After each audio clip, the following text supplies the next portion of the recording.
হিমালয়ের পাদদেশে তিস্তা ও মহানন্দা নদীর সংযোগস্থলে অবস্থিত মহানন্দা বন্যপ্রাণী অভয়ারণ্য শিলিগুড়ি থেকে ১৩ কিলোমিটার দূরে অবস্থিত। দার্জিলিং জেলার অন্তর্গত সুকন্যা এই অরণ্যের প্রবেশদ্বার। আলাদা করে পরিকল্পনা না করে বরং শৈল শহরে ঢুঁ মারার পথে টুক করে মহানন্দা বন্যপ্রাণী অভয়ারণ্যে ঘুরে দেখতে খুব বেশি সময় লাগে না। কলকাতা থেকে ট্রেনে বা বাসে শিলিগুড়ি পৌঁছে যে কোনো গাড়িকে বললেই নিয়ে গিয়ে দাঁড় করাবে সুকন্যা অরণ্যের গেটে। শিলিগুড়ি থেকে অভয়ারণ্যে পৌঁছতে ৩০ মিনিট সময় লাগে।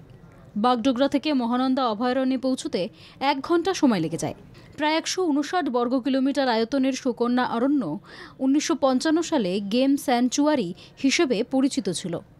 বাইসন, রয়্যাল বেঙ্গল টাইগার সহ অন্যান্য বন্যপ্রাণীকে রক্ষা করতে ১৯৫৯ সালে এটিকে অভয়ারণ্য হিসেবে স্বীকৃতি দেয় সরকার।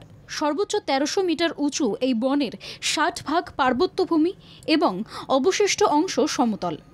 কোনো রকমভাবে টিকে থাকা রয়্যাল বেঙ্গল টাইগার মহানন্দা বন্যপ্রাণী অভয়ারণ্যের অন্যতম আকর্ষণ। দেখা মেলে এশিয়ান হাতি, বাইসন, দেশি বন শূকর, সম্বর হরিণ, চিতাবাঘ, পাহাড়ি কালো ভাল্লুকেরও। বিভিন্ন মরশুমে এই বনে ভিড় করে বিভিন্ন প্রজাতি ও রঙের পরিযায়ী প্রাণী, যা দেখে মুগ্ধ হন পর্যটকেরা। মহানন্দা বন্যপ্রাণী অভয়ারণ্য বা সুকন্যা বন ঘুরে দেখতে সময় লাগে প্রায় ১.৫ থেকে ২ ঘন্টা। এর জন্য নিকটস্থ কোথাও হোটেল বুকিংয়ের প্রয়োজন নেই। তবে জঙ্গলে কেউ রাত কাটাতে চাইলে সেনার কাছ থেকে বিশেষ অনুমতি নিতে হবে।